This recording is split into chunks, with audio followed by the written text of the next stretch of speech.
Hello everyone, welcome to our Let's Play series of Mass Effect. This is Colonel RPG as usual, and I'm very happy that you're chose to join me today, as we have a mission. Well, sort of. Well, we do. It's complicated. We need to go to two places, and I think we can choose. So we're going to two places, potentially. That guy's up to something. What guy? The one over by the Keeper. You mean this guy? What? Oh, no, I wasn't. Never mind.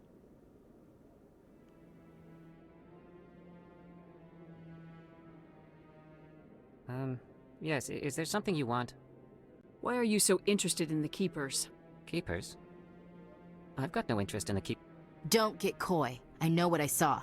I'm not so sure I should be talking to you about this. We're just talking. Is there something wrong with that? No. I guess it wouldn't hurt to tell you. I'm using a small scanner to gather readings on the Keepers. So far I've had mixed results. I find it difficult to get near the creatures.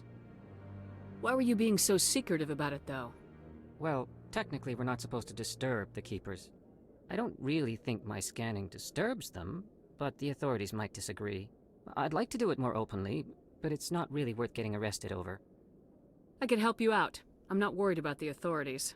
I don't even know who you are. I'm Commander Shepard with the Alliance military. Well, I suppose I could use the help. You'll need this. It's the scanning device I developed. Activate it each time you see a Keeper. All collected data will automatically upload to my database. I'll even send a few credits your way for each unique scan. What are you doing with the data once you've scanned it? Trying to learn whatever I can about the Keepers.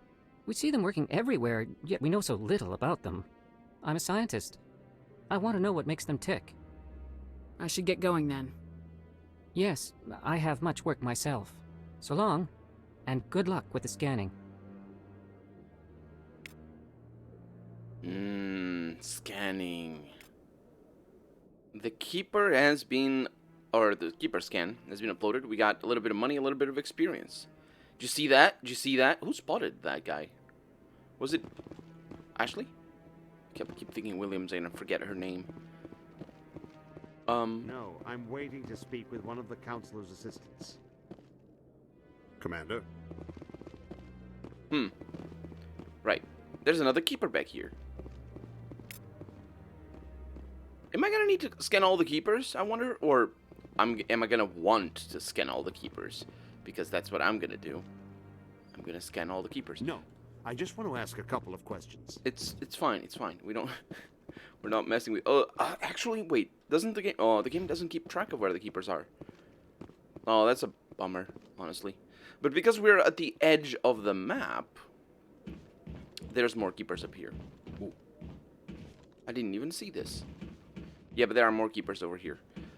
Because we're at the edge of the map, we can... Because we're definitely going to need to come back over here. We can do this on our way around. This Keeper almost looks like it's blocking a passage. So yeah, we gain money and a little bit of experience. Not that much. Oh, not that much experience, but a little bit. This sprint is pathetic. It isn't a sprint. You know what is a sprint? This is a sprint, and there's nothing up there or anywhere. Don't be ridiculous. The Volus won't be joining the Council for years. I'm not so sure. The humans are making a strong push, and you can bet the Volus will be right on their coattails if they succeed. Allowing the humans to join us is a sound strategic move. But the Volus? No. The Hanar are likely to be next, then the Elcor. You may be right, though the Hanar need to lighten up a bit first. You just don't like them because you have trouble understanding them. Do I remember what the Hanar are? We have a new codex entry over here for Citadel conventions.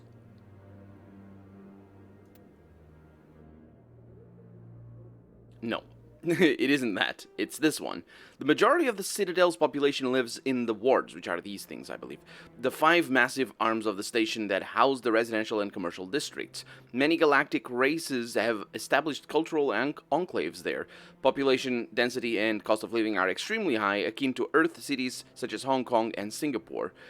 The wards are open-topped, with skyscrapers rising from the superstructure. towers are sealed against vacuum, as the breathable atmosphere envelope is only maintained to a height of about 7 meters. The atmosphere is contained by the centrifugal force of the rotation of a membrane of dense, colorless sulfur hexafluoride gas, held in place by carefully managed mass effect fields. The view from the worlds is spectacular. In the background, stars, serpent nebulas. Additions and modifications are constantly being constructed. Yeah. So that sets the place up pretty well. But we don't need to go into too much detail. Let's see what this one is. The Elcor are a Citadel species native to the high-gravity world Dakuna. When the Asari discovered the Citadel, they also discovered the Keepers, a docile, multi-limbed insect race that seemingly exists only to maintain and repair the Great Prothean Station. Early attempts to communicate with or study the Keepers were failures, and it is now illegal to interfere with or impede Keeper activity. Because they are completely non-threatening, Keepers have become virtually invisible to everyone else. Similarly, they seem indifferent to other species, except for their tendency to help new arrivals integrate themselves into the Citadel. No matter how many Keepers die due to old age, violence, or accident, they maintain a constant number. No one has discovered the source of new Keepers, but some hypothesize they are genetic constructs, biological androids created somewhere deep in the inaccessible core of the Citadel itself. It's worth pointing out that in space, the characterizations that are basically only of Earth, like insects and mammals and all this sort of stuff, don't really work quite as well. But these are not insects for probably the first rule that insects have, which is the fact that the insects have 6 legs, and these things have 8. So the Asari were the first species to discover the Citadel. The second species to join the Citadel, the Solarians, are warm-blooded amphibians with a hyperactive metabolism. Solarians think fast, talk fast, and move fast. To Solarians, other species seem sluggish and dull-witted. Unfortunately, their metabolic speed leaves them with a relatively short lifespan. Solarians over the age of 40 are a rarity. The Solarians were responsible for advancing the development of the primitive Krogan species to use as soldiers during the Rachni Wars. They were also behind the creation of the genophage bioweapon the Turians used to quell the Krogan rebellions several centuries later. Solarians are known for their observational capability and non-linear thinking. This manifests as an aptitude for research and espionage. They are constantly experimenting and inventing, and it is generally accepted that they always know more than they are letting on. don't we all? Combat hard suits use a dual-layer system to protect. Kinetic barriers, more commonly called shields, provide protection against most mass accelerator weapons. Whether on a starship or a soldier's suit of armor, the basic principle remains the same. Kinetic barriers are repulsive mass effect fields, projected from tiny emitters. These shields safely deflect small objects traveling at rapid velocities. This affords protection from bullets and other dangerous projectiles, but still allows the user to sit down without knocking away their chair. The shielding afforded by kinetic barriers does not protect against extremes of temperature, toxins, or radiation. This is a really cool detail. I like this, the way they... I mean, kinetic barriers in general are a very complicated... probably not the most complicated thing in science fiction to explain away with science, sort of science, you know what I mean? With actual science fiction. But they're the second most... yeah, because the most complicated ones are are anything that generates thrust, usually. Especially stuff that alters gravity to change thrust, because usually, like the way I said it, makes a lot of sense if you don't know what gravity is. If you know what gravity is, then it alters gravity. You mean like, no, what? Because that doesn't make sense. Altering gravity doesn't make sense. What I mean is that.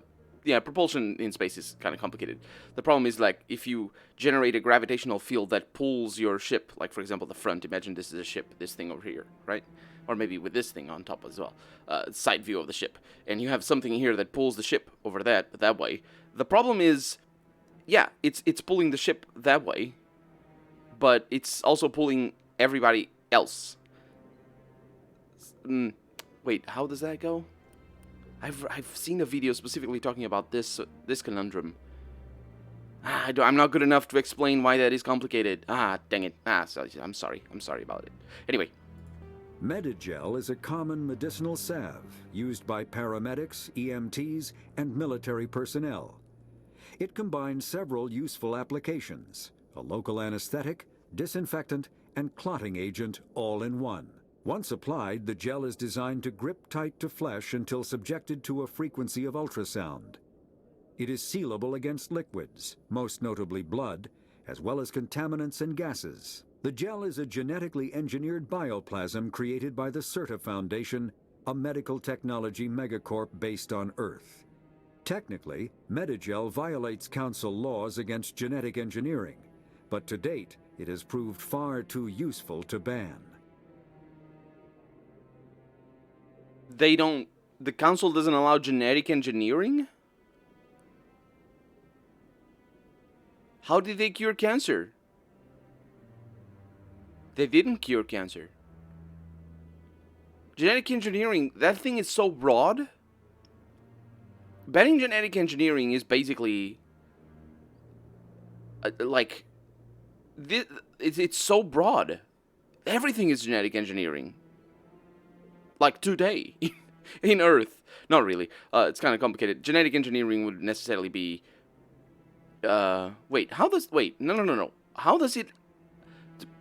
Genetic engineering, if you need to work with the genetic aspect of an individual when you're making, like, a drug or, like, a vaccine or something, then you're doing genetic engineering. You're not changing anybody's genes, but that's not all that it is. However, I think that might not be what that means. How is this in any way changing anybody's genes? Which is not what genetic engineering is, although it is also genetic engineering. I don't know. Anyway, it's weird. I remembered what I was referring to.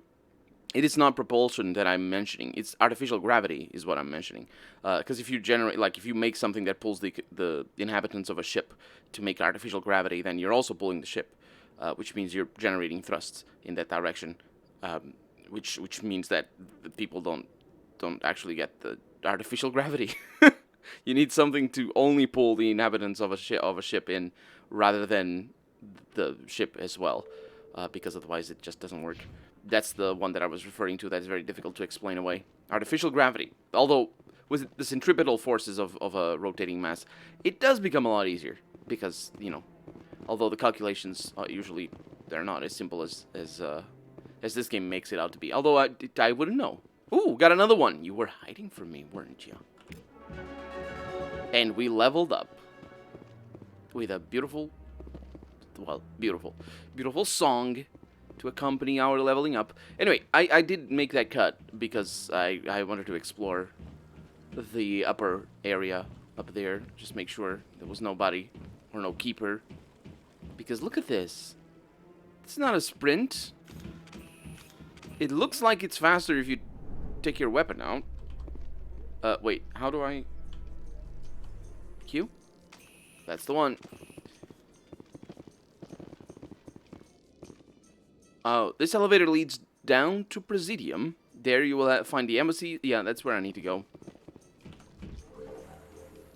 That's where I need to go. No conversations? No conversations.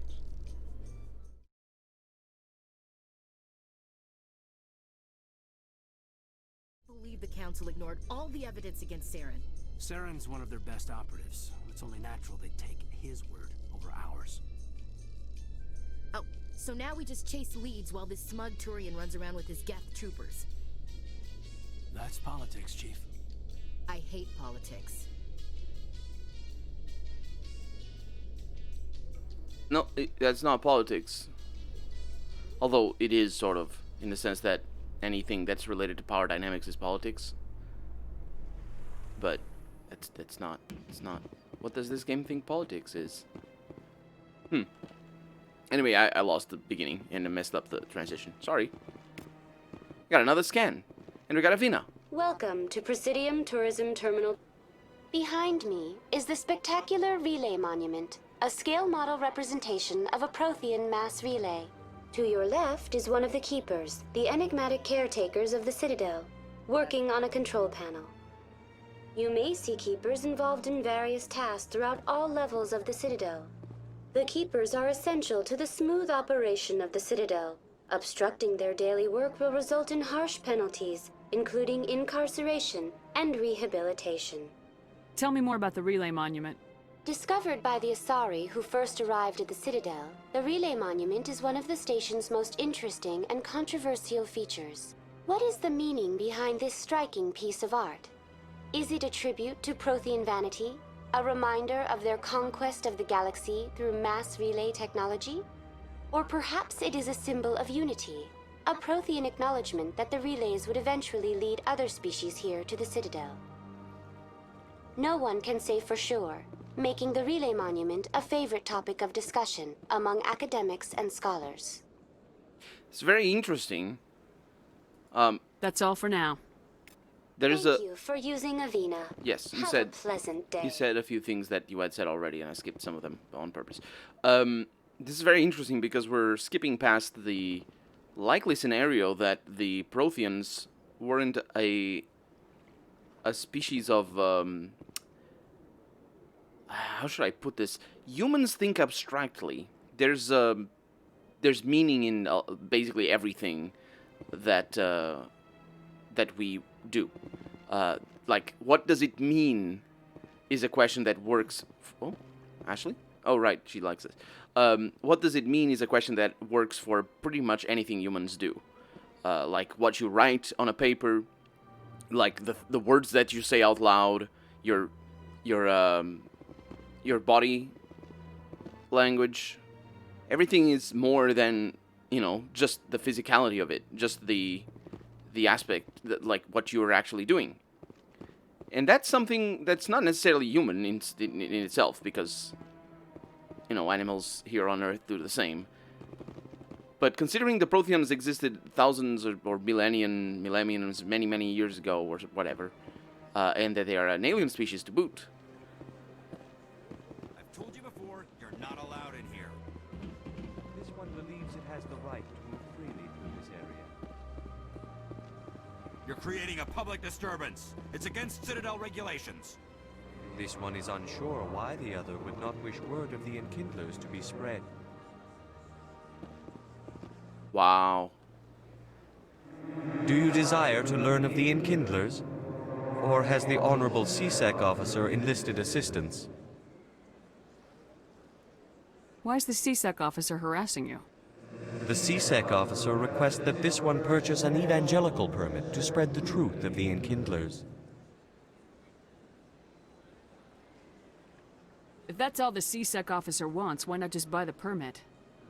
The truth of the Enkindlers is universal. This one humbly believes that the truth should not be suppressed. Exacting payment as a means of imposing limits upon the truth is an abrogation of this one's religious freedom. You can't claim... That doesn't work like that. Also, religious freedom is a complicated term that has multiple meanings throughout human history. It's complicated to use it in a fantasy setting like this one. One that is not human history, in the sense that there's no analog. He just said, oh, I'm just saying the truth. And then immediately says, oh, it's just my opinion. Which is what you're claiming when you're saying religious freedom. It's that, you know, you need to be free of having a stance that you accept that other people will be free as well not to have. That's what it means. At least in the in the language that I speak, it's what it means. So you're breaking the law by preaching without a permit right now? The CSEC officer states that preaching in this place is forbidden, and preaching anywhere on the Citadel requires a permit. This one humbly submits that it is not preaching to state the truth of the Enkindlers, and thus no permit should be necessary. You're all contradictory. Oh my god, this dialogue is weird. Who are the Enkindlers? Your people know them as the Protheans. They are the true creators of this one's people. The Enkindlers raised the Hanar from ignorance into consciousness by granting this one's people the gift of speech. Sure.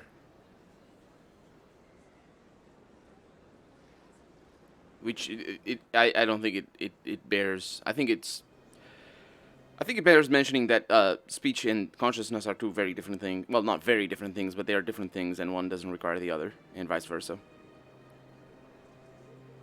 Let me talk to the CSEC officer. Perhaps I can explain the situation. Or this one would be most grateful for the assistance. Please let this one know if success is achieved. Or whatever is going on, because he said that this is like I'm spreading the truth, and then but it's my opinion, and then I'm not spreading the truth. What he specifically said is not spreading the truth of the Enkindlers. I'm not sure what he's doing. I think he's trying to get people to come with him or something. I don't know. That Hanar refuses to listen to reason. Why can't it act in an orderly and lawful manner? Are there laws being broken here? I am not unreasonable. The Hanar is free to spew its nonsense once it purchases an evangelical permit.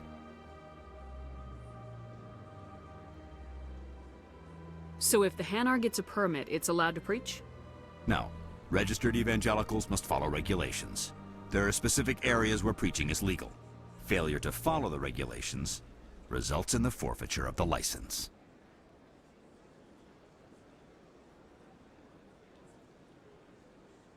Arrested. Right. I'm telling... Oh, I'm investigating if the CSEC officer is going to arrest it. That's what I'm asking here. Why don't you just arrest the Hanar? I could arrest the jelly, but my superior has requested that I find a solution that does not anger the Hanar. The Hanar become vocal when they feel their religious beliefs are being suppressed. Yeah, I was going to say, I'm pretty sure it's already angry. What's the purpose behind the evangelical permits? Forcing religious evangelicals to register for a permit weeds out undesirables. It keeps the area safe.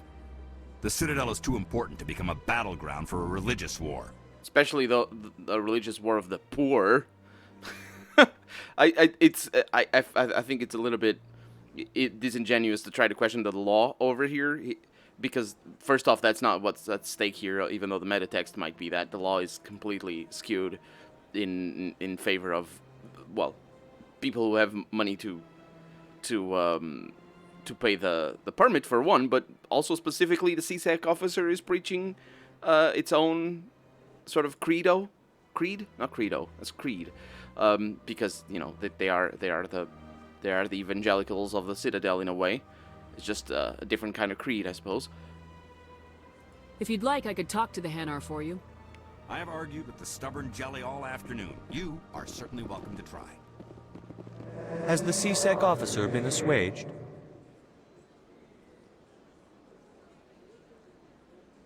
The CSEC officer is just doing his job. You're causing trouble. This one is too humble to suggest that the CSEC officer is personally biased. It's irrelevant. This one only wishes to spread the truth to any who will listen. There is no intent to cause trouble.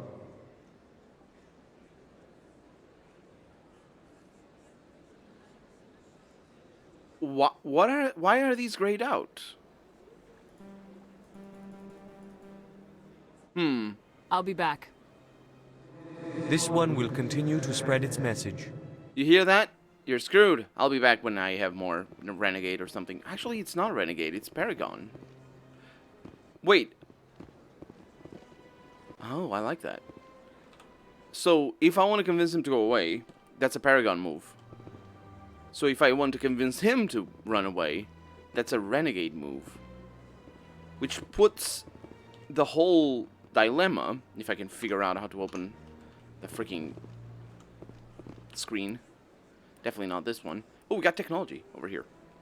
But he puts the dilemma more in regards to a Paragon of the Citadel, maybe, and a Renegade to the Citadel. Biotics, mass relays are feats of Prothean engineering advanced far beyond the technology of any living species. They are enormous structures scattered throughout the stars and can create corridors of virtually mass-free space, allowing instantaneous transit between locations separated by years or even centuries of travel using conventional FTL drives. Primary mass relays can propel ships thousands of light years, often from one spiral arm of the galaxy to another. However, they have fixed one-to-one connections. A primary relay connects to one other primary relay and nowhere else. Secondary relays can only propel ships across a few hundred light years. However, they are omnidirectional. A secondary relay can send a ship to any other relay within its limited range. There are many dormant primary relays whose corresponding twins have not yet been located. These are left inactive until their partner is charted, as established civilizations are unwilling to blindly open a passage that might connect them to a hostile species. Yeah, that makes a lot of sense. I don't know the implications of the mass relays, though, in regards to the relativity of time.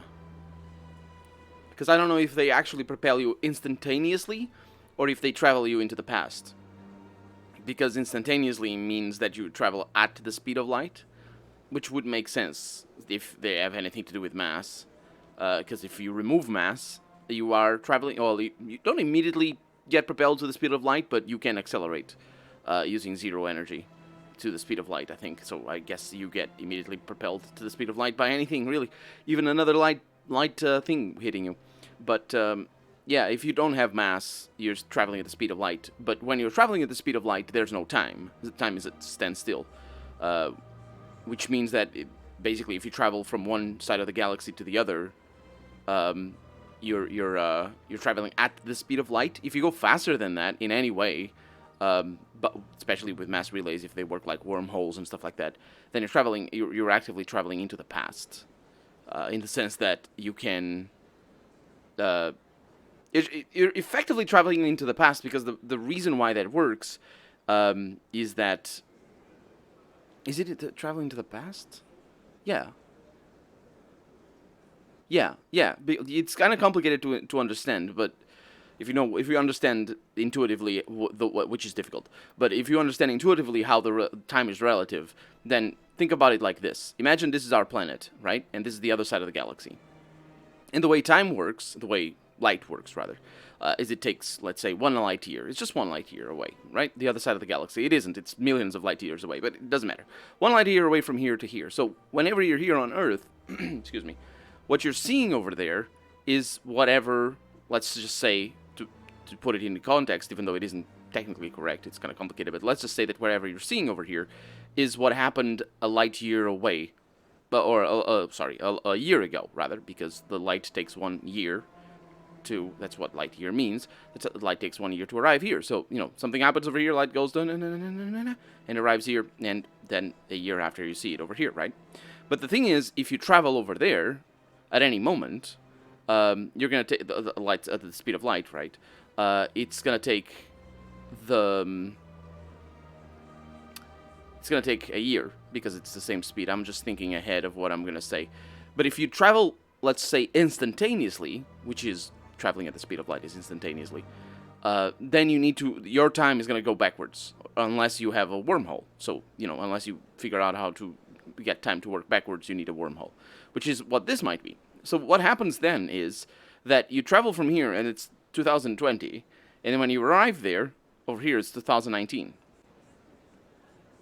And that's why you can say that you travel back in time, which isn't actually the case, but in the sense that, if you start then traveling back over here at the speed of light, you're going to arrive here at 2020. So if the wormhole takes you there, quote unquote, instantaneously, without using the speed of light, it just goes there immediately, and this switches from 2020 to 2019, and then you're back over here at the whatever time you'd see, or whatever year it would be. I don't know if I'm making sense, but the problem is, let's just assign years. These two places have years, right? Here is Earth, primary, 2020, and over there it's an alien planet. It's 100, year 100, right? So what the year you're seeing on that planet from here, from the light, is the year 101. And if you want to go there, you travel by light, you're going to arrive there at the year 101. However, if we try to abstract ourselves a little bit and say, at the same time, when this is a year 2020, this is the year 100. Because what we're seeing is the year 101, which is a light that takes 1 year to go from one side to the other, right? And vice versa. This works the other way around. But the problem is, if you travel at the speed of light, nothing terrible happens. What happens is you just go there instantaneously for you, because, again, when you're traveling at the speed of light, time doesn't pass for you. So when you arrive there, here it's going to be 2021, and there it's going to be 101, even though when you started, there it's 100. But it's basically you arrive there at the moment you are actually seeing on light. So, to recap, if you have a wormhole, you're seeing 101 from here. You're seeing 101 over there. But you travel to the year 100.